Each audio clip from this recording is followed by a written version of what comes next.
Hi friends, எல்லோரும் எப்படி இருக்கீங்க? நல்லா இருக்கீங்களா? இன்றைக்கி குடல் க்ளீன் எப்படி பண்ணுறதுன்னு பார்க்க போகிறோங்க.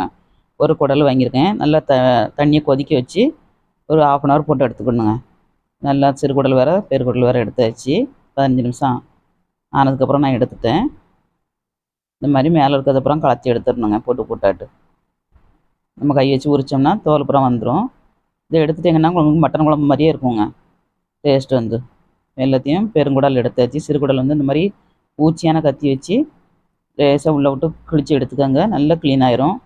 ரொம்ப ஈஸி க்ளீன் பண்ணுறது. இல்லைன்னா ஈக்கி குச்சி இருந்துன்னா அதை விட்டு பின்புறமாக எடுத்து க்ளீன் பண்ணுங்கள். ரொம்ப நல்லது சாப்பிட்றது.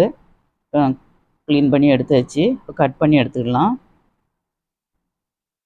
அவிச்சிட்டு நான் க்ளீன் பண்ணல. வெந்நீரை போட்ட உடனே கொஞ்சம் தடிசாயிட்டு அந்தாலே நான் கட் பண்ணுறேன். அப்படியே நீங்கள் கட் பண்ணிடலாம். ஒரு மணி நேரம் போட்டிங்கன்னா நல்லா ஊதிடுங்க. ஊதினதுக்கப்புறம் கட் பண்ண ஈஸி. இந்த மாதிரி வீடியோ பிடிச்சிருந்தா லைக் பண்ணுங்கள். மீண்டும் நெக்ஸ்ட் வீடியோவில் சந்திப்போம்.